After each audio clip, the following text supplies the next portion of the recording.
Proceedings हम शायद आधे घंटे से भी ज्यादा देरी से चल रहे हैं।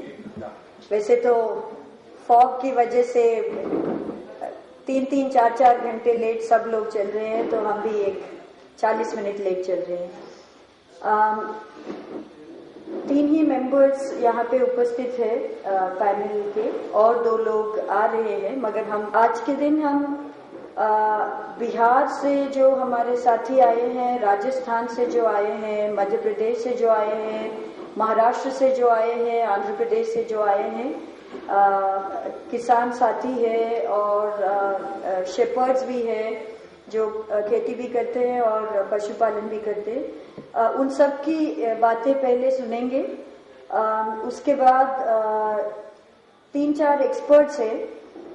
2-3 लोग बीटी कॉटन का क्या तजुर्बा रहा, वो अनुभव क्रॉप परफॉर्मेंस के हिसाब से, और जानवरों के ऊपर क्या असर हुआ और मानव स्वास्थ्य के ऊपर क्या असर हुआ, इसको थोड़ा अपने विश्लेषण के साथ, अपने स्टडीज के साथ बताने के लिए 3-4 एक्सपर्ट्स हैं।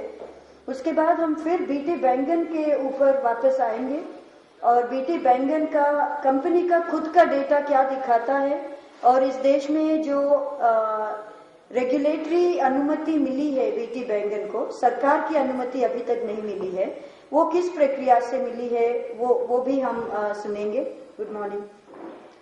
ये बीटी बैंगन का सत्र एक और होगा बाद में। हमारे बीच में 1 बजे के आसपास मध्य प्रदेश के माननीय कृषि मंत्री भी इधर आने वाले हैं, वो अपनी बात रखेंगे। सीपीआई को रिप्रेजेंट करने के लिए और national federation for Indian women की तरफ से बात रखने के लिए श्रीमती एनी राजा भी आएंगी लंच के पहले। राष्ट्रीय लोकदल जो किसानों का एक पार्टी समझाया जाता है, राष्ट्रीय लोकदल के जयंत चौधरी जी जो अजीत सिंह जी के बेटे हैं और चौधरी चरण सिंह जी के पोते हैं, वो भी उनके पार्टी की तरफ से वो क्या सोचते हैं अपनी बात रखने के लिए वो भी आएंगे। 1:30 बजे एक पत्रकार वार्ता है, एक प्रेस कॉन्फ्रेंस है, जिसमें थोड़े लोग यहाँ से जाके पत्रकारों से बात भी करेंगे। तो काफी पैक्ड प्रोग्राम है और हम कोशिश करेंगे कि 4 बजे या 4:30 बजे तक हम खत्म करें। पैनलिस्ट में से 1-2 लोगों को निकलना पड़ेगा, मगर हम ये जारी रखेंगे। पहले हम सुनेंगे बिहार से सुरेश गुप्ता जी जो आए हैं, जो खुद एक ऑर्गेनिक फार्मर है। बिहार में 11% तक इंडिया का बैंगन प्रोडक्शन एक राज्य से आता है, बिहार से। हम उनसे सुनेंगे। मैं आज एक स्टॉप वॉच से टाइम मेंटेन कर रही हूँ। हर एक व्यक्ति को सिर्फ 5 से 8 मिनट का टाइम मिलेगा, उसी में अपना बात बहुत कंसाइसली रखें।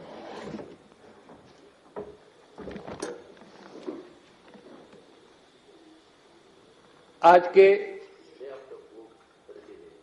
जी मैं सुरेश कुमार गुप्ता मुजफ्फरपुर बिहार से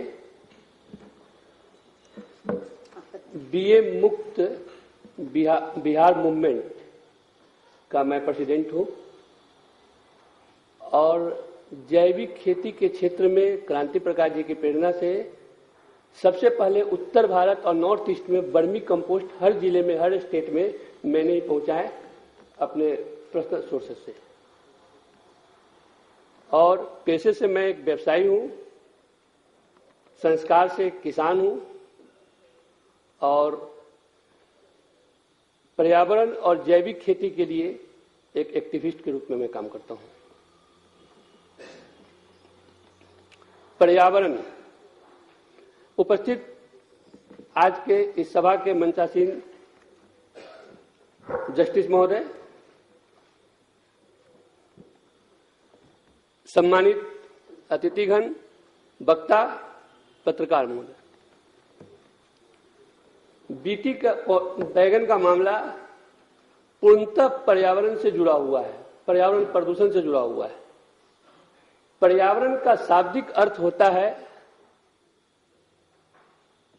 प्रकृति प्रदत्त आवरण मतलब कि प्रकृति ने जो आवरण हमें प्रदत्त किए हैं उसके अनुकूल हम रहन सहन रखें, प्रकृति के अनुकूल चले, तो प्रकृति हमें अपने संतान के रूप में मेरा भरण पोषण करने में सक्षम है। लेकिन जब प्रकृति के नियमों के साथ हम छेड़छाड़ करते हैं, उल्लंघन करते हैं, तो ही विभिन्न तरह के दुष्परिणामों को हमें भुगतना पड़ता है। गांधी जी ने भी कहा था, यह धरती हर किसी का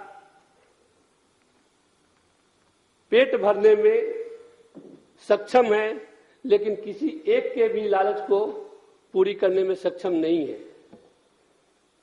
बैगन की बात है, बीटी की बात है। इस संदर्भ में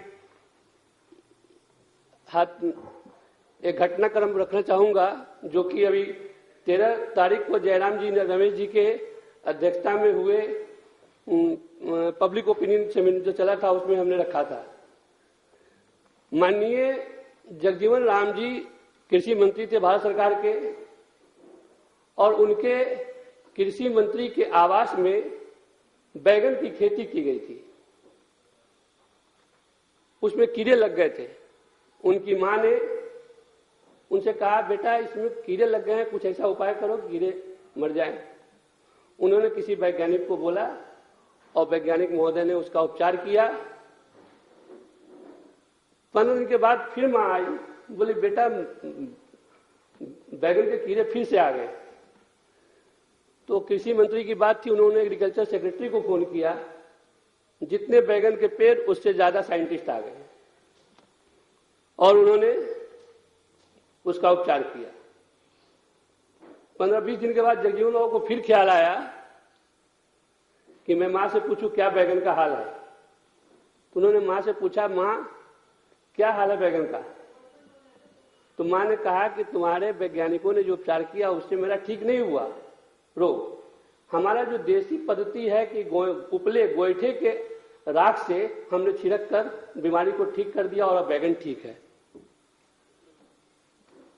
तो हमारे यहाँ हर समाज में लोकल एंड सीजनल बहुत से तरीके के इस तरह के व्यवहार मौजूद हैं जो हमारे स्थानीय लोग परंपरा से सीखते आए हैं। उस विधि से इसका उपचार करने में सक्षम है और हम भी कर रहे हैं। एक दूसरा घटनाक्रम और सुनाना चाहूंगा, जब महाराज अकबर और बीरबल के पीरियड का है।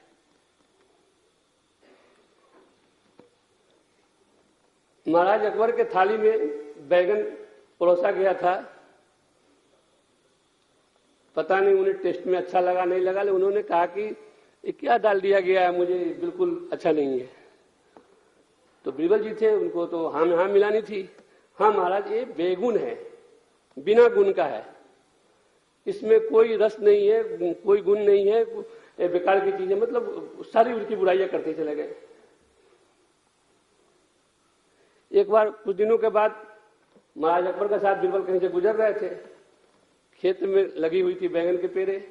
अरे कौन सा पौधा है, कितना प्यारा सा कलर है बैगन का, कितना प्यारा सा है। हरा का साथ अगर हरा भी फल होता तो अच्छा नहीं लगता, हरा का साथ लाल होता तो अच्छा नहीं लगता। एक बड़ा बढ़िया कलर कॉम्बिनेशन बन रहा है। बोला हजूर ये तो बहुत अच्छा फल है, सब्जी है, और यह सर सब्जियों का बादशाह है, और मुकुट तो सिर्फ बादशाह आपके माथे पर है या बैगन के माथे पे है। तो मेरा कहने का अर्थ था इसके माध्यम से कि आज बीटी के विरोध में या समर्थन में चाहे तो हम उसकी तारीफ करते चले जा रहे हैं या विरोध करते चले जा रहे हैं। तो जरूरत इसकी है कि हम बैगन को बैगन ही रहने दें। हम आदमी हैं, हम आदमी रहे, हमारा डीएनए टेस्ट जनरेशन चेंज ना हो। प्रकृति ने अपने हिसाब से इस सृष्टि की रचना की है और प्रकृति के इच्छा के अनुरूप, उनकी योजना के अनुरूप अगर हम चले तो हम बेहतर जीवन जी सकते हैं और सफल हो सकते हैं। अगर सब इजाजत अगर वो कुछ पूछना चाहेंगे, कुछ पूछना चाहेंगे?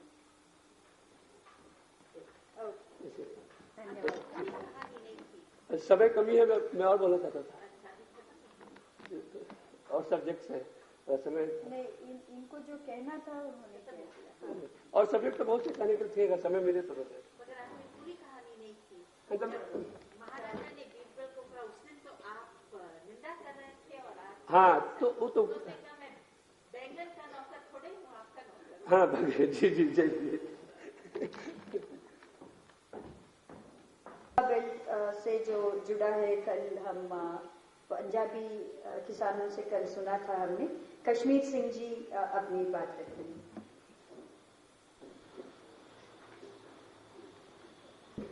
मेरा नाम कश्मीर सिंह है और मैं श्री गंगानगर डिस्ट्रिक्ट के खानवाली गांव से बिलोंग करता हूं।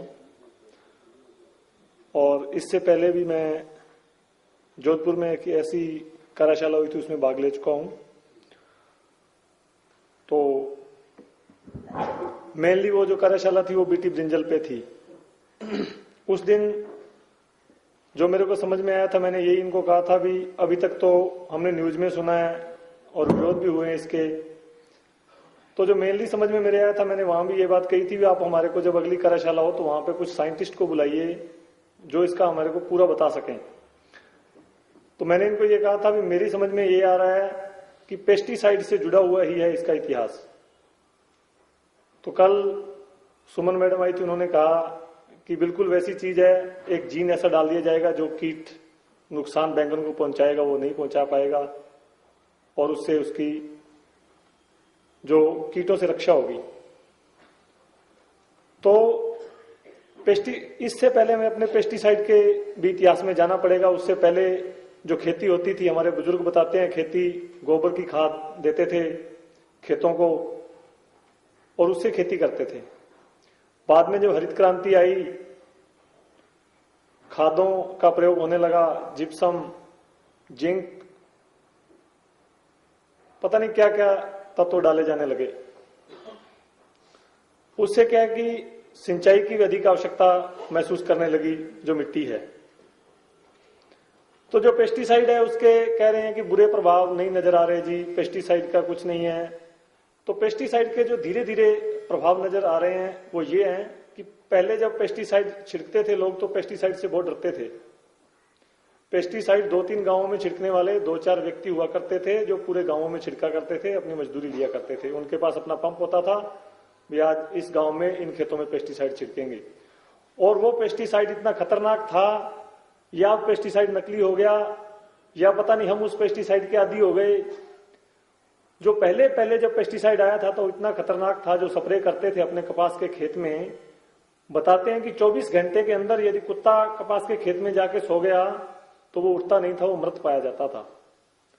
या तो पेस्टिसाइड अच्छा था, उच्च क्वालिटी का था, और या आज हम पेस्टिसाइड के आदी हो गए हैं। दोनों में से एक बात है, ये वैज्ञानिकों का काम है भी क्या होना है क्या नहीं। ऐसा ही बीटी कॉटन के संबंध में हुआ है। बीटी कॉटन शुरू में आया, उसने अच्छा झाड़ दिया। जैसे कल पंजाब मालवा बेल्ट के किसान भी आपके बीच में बता रहे थे कि लोग ट्रालियां भर के खेतों में ले गए और बाद में धीरे धीरे उसका जो उपज है कम होती गई। उसके क्या कारण रहे? हमारी मिट्टी में कमी आ गई, हमारी मिट्टी उसको एक्सेप्ट नहीं कर पाई, या बीज नकली आ गए। कई किसानों ने यह भी कहा कि हमारे को बीटी के नाम पे धोखा हुआ है, नकली बीज दे दिए गए।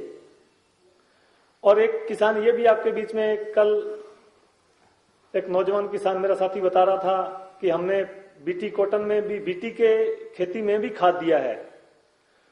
तो इसका कारण यह भी है कि यदि आप बीटी के कॉटन के खेत में खाद दे रहे हो, आपने सोचा भी ये 10 क्विंटल आ रहा है, मैं बीटी में भी खाद दे दूं 12 आएगा, उस बीटी से जो आगे बीज तैयार होगा उसको तो आपको पेस्टिसाइड या खाद देना ही पड़ेगा, उसके बिना वो नहीं होगा।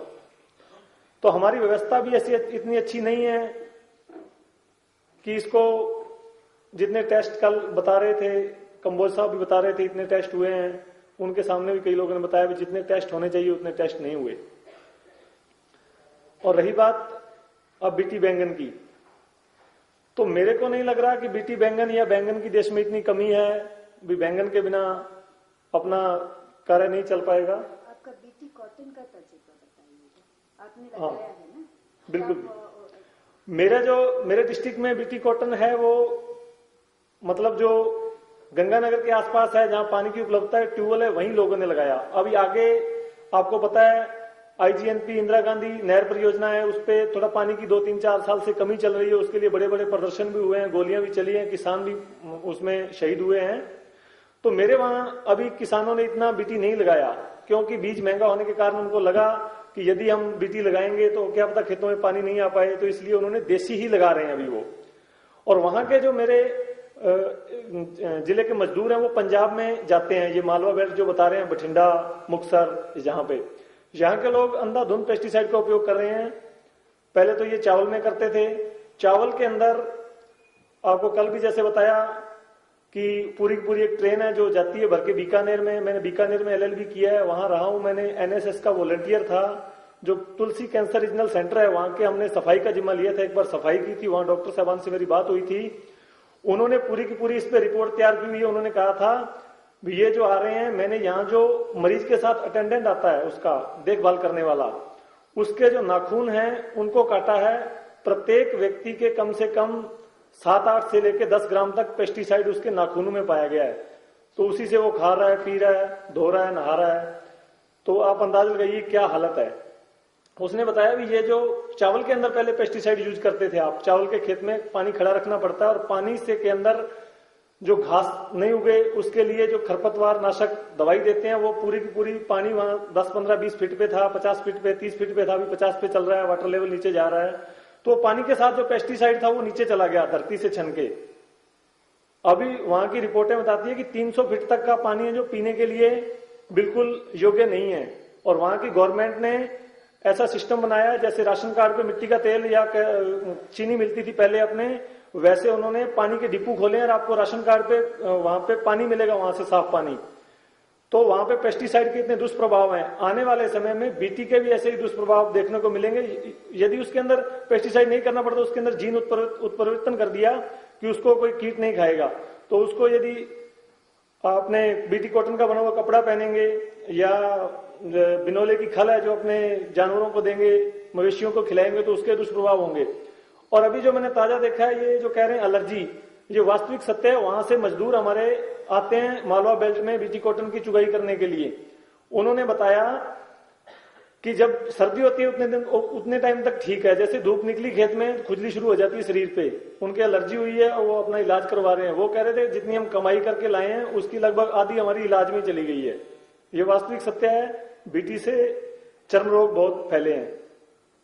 तो ये था मेरा बीटी के बारे में। और बैंगन के बारे में भी आज पहले बीटी कॉटन के तजुर्बे जिन लोगों ने लगाया है, जिन लोगों ने कुछ देखा है, वो करेंगे। हाँ जी, बीटी कॉटन के बारे में मेरा इतना तजुर्बा था। यदि कोई क्वेश्चन मेरे से कहना वो समझ में आ गया है। अगर वो ऐसा हो सकता है पेस्टिसाइड से बीटी ब्रिंजल में ये खतरे थोड़े दिन के बाद उभर के आ सकते हैं। बिल्कुल बिल्कुल। कोई क्वेश्चन करना चाहिए तो कर सकते हैं मेरे से आप। धन्यवाद। Thank you. अंग्रेज सिंह जी, आप बीटी कॉटन लगाए हैं अंग्रेज जी? आपने वो तजुर्बा बताइएगा प्लीज।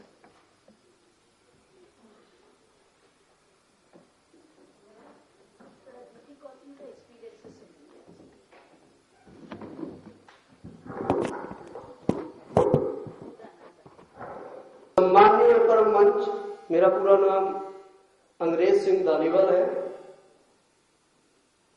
वैसे मेरी जन्मभूमि पंजाब में है, डिस्ट्रिक्ट फिरोजपुर से। अब मैं श्री गंगानगर में रह रहा हूँ।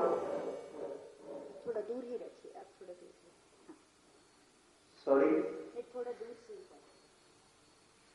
आपकी जानकारी के लिए बता दूं कि मैं बहुजन समाज पार्टी का प्रदेश सचिव हूँ राजस्थान का, और एक किसान भी हूं।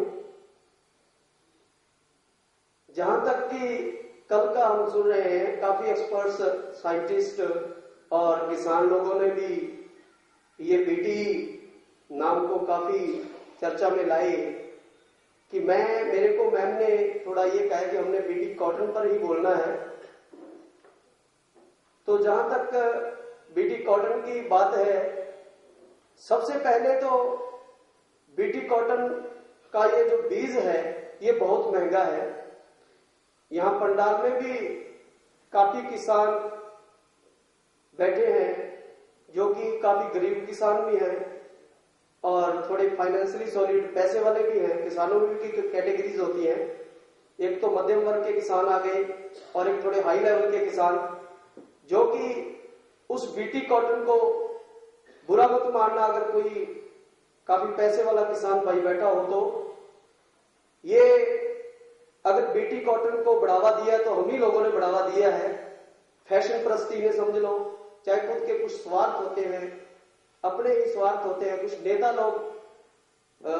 सबसे पहले तो मैं खैर कसूरवार मौजूदा जैसे सरकारें होती हैं या नेता लोग होते हैं उन्हीं को ठहराऊंगा, या उन वैज्ञानिक लोगों को, जैसे कल भी कई भाई साहब ने बोला था, इधर हमारे वो नेताजी थे, वो कह रहे थे कि हम ही लोग इस मामले को बढ़ा रहे हैं, हमारे ही लोगों का बहुत बड़ा इसमें योगदान है इस बीटी कॉटन को बढ़ाने का। जहां तक बात रही किसानों की, कि ये जो बड़े पैसे वाले किसान हैं वो क्या करते हैं, वो खुद तो खेती करते नहीं, खुद हाथ से खेती नहीं करते, वो अपनी जमीन या तो चौथे हिस्से पर या पांचवें हिस्से पर छोटे किसानों को दे देते हैं कि आप खेती करो और हमें क्रॉप्स करके या हमें आमदनी करके वो पैसा देते रहो। तो उन लोगों को किसी भी प्रकार की किताबी नॉलेज नहीं होती या बीज के बारे में पता नहीं होता, तो वहां जो फाइनेंशियली सॉलिड किसान है उनके खेतों में काफी साइंटिस्ट आते हैं और वो जैसे वो साइंटिस्ट बताते हैं या बीज निगम वाले आते हैं या एजेंट आते हैं, तो वैसे ही उस बीज को वो खरीद के बो लेते हैं। एक तो बात ये है। दूसरी बात ये है कि देखा देखी बहुत होती है किसानों में, किसान एक दूसरे की नकल बहुत करते हैं, ज्यादातर बात ये मेन बात है। जैसे एक किसान ने 50 किलो यूरिया खाद अपने खेत में डाली तो दूसरा उसके देखे देख 50 किलो यूरिया खाद डाल देता है कि यार उसने 50 किलो खाद डाली तो मैं 50 किलो खाद डालता हूं, तो इससे मेरे मतलब फसल का क्या है कि झाड़ या मतलब उसमें उसकी एवरेज है जो ज्यादा हो जाएगी। सबसे बड़ी बात तो यह है कि हमारे किसानों को ये पता ही नहीं कि कौन सी खाद कहाँ डालनी है, या वो खाद डाल रहे हैं तो उसका साइड इफेक्ट क्या है, उसका कल को हमारे शरीर पर या हमारे स्वास्थ्य पर क्या हानिकारक प्रभाव पड़ेगा या इसका लाभ होगा। जैसे मेरे साथी अभी कश्मीर सिंह जी ने बताया कि बीटी कॉटन से लोगों को खुजली वगैरह की ये जो प्रॉब्लम्स आ रही हैं, ये वास्तविकता है कि आप इनको नहीं है। सबसे पहले तो बात मैं ये कहूंगा, किसानों को नहीं आ रही, मजदूरों को आ रही है। यहाँ पे एक मेन टॉपिक है कि वो जो खुजली आ रही है ना वो मजदूरों को आ रही है, किसानों को नहीं आ रही। किसान तो मेरे जैसा होता है पढ़ा लिखा, वो सफेद चोला पैजामा पहन के घूमता जाए, या तो जैसे मैं बिजनेस कर रहा हूं या पॉलिटिकल से भी रिलेटेड हूं, तो मैं खुद तो वहां पे रुई नहीं चुकता ना। मजदूरी करने वाले लोग जो हैं उसका खामियाजा गरीब लोग भुगत रहे, किसान कम भुगत रहे। किसान तो मेरे जैसा यहाँ पे स्टेज पर मंच पर आके अपनी वाह करवाने के लिए बोल जाता है 10 मिनट या 5 मिनट कि हम ये भुगत रहे हैं, लेकिन सच्चाई कुछ और है। उसका खामियाजा भुगत रहे हैं मजदूर लोग। मजदूरों ने ही वहां पे, जैसे धान की खेती में क्या होता है, धान की खेती में पानी में घुसकर जो वहां से नदी वो निकाले जाते हैं, खरपतवार निकाली जाती है, तो वो मजदूर निकालता है। बहुत कम किसान है। खैर ये भी बात नहीं है कि काफी किसान खुद भी मेहनत करते हैं, लेकिन वो बहुत कम किसान है। सबसे बड़ी बात यह है, प्रॉब्लम यह है कि किसान खुद जिम्मेदार है इस बात का। किसान खुद इसका विरोध नहीं कर रहा। अगर क्रांति लानी है, जैसे कल एक रोड पर आने की बात हुई थी कि रोड पर आए, रोड पर आने से कुछ होने वाला नहीं है, अकेला रोड पर आने।